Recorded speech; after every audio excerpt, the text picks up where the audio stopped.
in the 90s, it wasn't like people were just, you know how we're gonna make it? We're gonna go on the road and do shows at these little spots and try to open for people until till the record goes. It wasn't like that in hip hop. It was like somebody would just come up to put a record out, do a show maybe here, do a show maybe there, and then you guys were kind of the first ones that I seen that were like, we're gonna tour and get our fans through this touring thing. And I think a lot of 90s artists maybe look at you guys today and be like, damn, Cypress Hill's still around like that. Like, damn. But that is attributed to that first ramp up of getting those fans. How did you guys come up with that even idea to do it that way? Well, because we knew we weren't going to get radio. We had the type of songs that were taboo for radio. Kill a Man. How do you play that on regular rotation? You can get that on a mix show any day, but like on rotation, nah, we can't be having a song about killing a man. But who was the first people that told you that? Like, was management? Or it wasn't really that they told us that. It was that we came to that realization ourselves, is that we're going to have to win people over because we're not going to get radio play. I mean, the whole play was always to be dark. You know Muggs as well as I do. He, his whole shit is it gets darker. Yeah. Right. So for the music, like there wasn't a single on that you could have played in regular rotation, only mix show play. So we knew this. So one of the things was that we're like, okay, we're gonna have to do shows to win people over and catch them with that energy. And so were you guys just taking shows like, hey, whatever hits, if they call from Fresno, whatever made sense, we didn't take just any shows. It was like whatever made sense. Yeah, like. Because some shows would be a shit show. You know what I mean? But like for real, we knew that we had to win people over. So our first promo show with Third Base and promo tour for us, Third Base and Tim Dog, right? We knew we had to be And what was that, a club run? Those were club runs. Wow. And 1,000 people, 500? Sometimes, mostly 300 and 500 people. Oh, okay. So smaller. Smaller, yeah. Wow. Like the DNA Lounge, remember that? Yeah. Like sizes of that. Okay. And so, it was a lot of that in the beginning and winning people over and like promoters seeing how we would rock crowds and be like, hey, we want these guys back when their new shit drops or blah, blah, blah, blah. And then it starts growing from there. And then, Lollapalooza came. That was the definitive game changer for us. Kill a Man flipping, them flipping that to the B-side and running that on the mix show rotation, then it being in Juice, and then that tour right there. Tour right there, because all the work that we were putting in, it all culminated in that fucking tour right there, because we won people over that no one expected us to win over, and that kept us on tour because obviously fans got connected to us, other bands would talk about us, got connected to us. The press, and you were bringing the weed out then, when nobody did that, so it was so new to people to see that. It was like to watch that happen when you would just light up on stage alone. I remember in the 90s, it was just like people would be like, because you didn't just it wasn't normal like that. You didn't see that. We realized we had to be in front of people, so we weren't afraid to go on the tour. Sendog got burned out off doing the tours, as you hear in the documentary. It was too much work for him. But Muggs and I stood, and Bobo, when he eventually joined, we knew, hey, listen, we're not a radio band. If we get it, great. Like with Insane, when it came with Insane, we utilized that. We got on the road and won more people over, because that's the power of doing bigger shows. We start doing bigger shows with that. That's the power of the platform. But we knew outside of that, we didn't really have the radio singles. So we knew, hey, it's about. We're not going to get rotation to keep reminding people of Cypress Hill and who and what we are, and this is our music. We got to be in front of people. So it was taking. That's crazy, bro. It was taking the shows and tours. Back in the days, the labels was putting these tours together for their groups. Yeah. Like I would be on tour with Common Sense, Fight Joe, and all. They'll just put us all together, get on the bus, hit these dates. Yeah, that first promo tour for us with Tim Dog and Third Base, we were all Sony artists affiliated through whatever distribution, but we were all Sony artists. So when they wanted, it was Third Base putting out a new album, Cypress putting out a new album, and Tim Dog putting out an album. Boom, we're going to put them on this tour. Third Base is obvious the headliner because they were the biggest group out of the three of us at the time.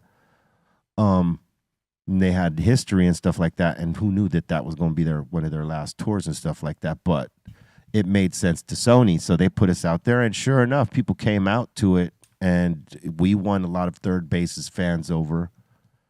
And Tim Dog got a little bit of run out of it, not as much as they, had hoped, but.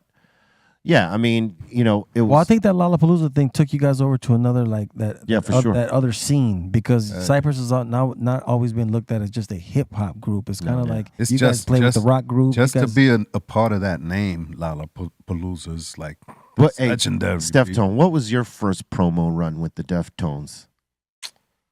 Ooh, man, I mean, we like who took you on the first tour where you guys were on it for promo? Well, our first actual tour we did was with Bad Brains, and that was like, getting to tour with legends in our eyes, and that's hard too. Yeah. And that tour it ended due to an incident in Lawrence, Kansas, about mid-tour. HR had an event, and that was that. But after that, the next real tour we did was with Ozzy, Korn, and us. Wow. And that was like our first time in an arena, and I mean, just like. We're not there. We're still, out on tour support through that period of time. Yeah. Wasn't until like, our second record where we actually started to, generate our own money to where we could start, doing your own tours and all that stuff. Yeah. Yeah. And now you got a fan base too. So it's like, well, and you get your fan base because you go on tour. Exactly. that whole time you're out there playing to two people. You know what I mean? If you're winning those people over. If you give two people the show of their life, you know what I mean? Like they told the whole city about that. Hell yeah! And you missed it last night. Yeah, you want to light that fire, and sign a little merch, autograph or something. That shit goes forever. Anything. You got to be in front of them. Yeah, it's a slow build, and. Yeah. How about you, Les? What was your first promo tour? First promo tour, like where you were opening up for a bigger artist. Oh man, we did a bunch of tours back in the days. Like I don't even remember, but I know the first time we came out to Cali was '94, and the crowd was going bananas. Bigger B was the Bigger B, rest in peace. Rest in peace, and he was like one of the first people that he was bringing all the East Coast rap out here. Because he was at Loud, I think, wasn't he, or something? Yeah. So that's what he did some great. He did some really good shows out here in Cali, man. He really did some really good shows. I mean, one of my favorite old school tours is Common Sense, Organized Confusion, Artifacts, and the Beatnuts. Wow. That's a lineup. Imagine that lineup today. Right now. Oh my God. Artifacts, Organized Confusion, Common Sense, and the Beatnuts. Hard. That would blow it up. And Be Real, we throw them in. I'll come DJ. There you go. You need That's hard, man. Fight. Oh man, it's crazy to build the stuff you got to do to build up. Yeah, nah, for sure. And you guys got it from the gutter. You guys went and did it like, right, like you said, to the fan, right? Show up to the fan and perform. For real. You know what I mean? And bring the music to them. You know what I mean? You got to do that, man. Yeah. That's why I say I think in the 90s, like a lot of the West Coast rappers didn't really understand that part of it. Like, because a lot of them didn't just go get off and go on tour. You know what I mean? Like, just go tour, man. Like, go out there, go perform. Let's be 1,000. A lot of them weren't responsible enough. No, they didn't have it like set up like that. Yeah, exactly. It's like show up. Yeah, because it is work. There's cats that wouldn't show up to just one single show, let alone like be ready to go on a tour. Because the reality is, and you take a homie from the hood, sometimes he's not ready to leave it. Yeah. No matter if this road leads to a bigger thing, he's so attached to it. Like I took a couple of my homies from my neighborhood, right? And one guy loved it, seeing the world, seeing different things, being out of the shit. Right, and like expanding his mind, because he ain't never been out of the hood before, and this is all some new shit. And he's like, "Oh my God, it's like new toys." For right. Sure. Then you got the other homie who's like, "Man, I'd rather be in the hood," and that's because he misses being on the corner. He misses being with his peoples, like whether it's like mom, dad, sister, brother, somebody over there that maybe he or she always connects to on a daily, and being out here is a disconnect, and now they're emotionally fucked up because they don't have that shoulder. Yeah, You know what I'm saying? And those guys, some of those guys went on the road for maybe one tour and never went back because it was too much. They could not be away from their family. They couldn't stomach that. They could not be they could not be away from the hood and miss out on the action that was happening there because they were so stuck. And so like you have two different type of mentalities. The guys that'll be open enough to go get it and see some things and learn and absorb and maybe create a lane. And others that are just stuck.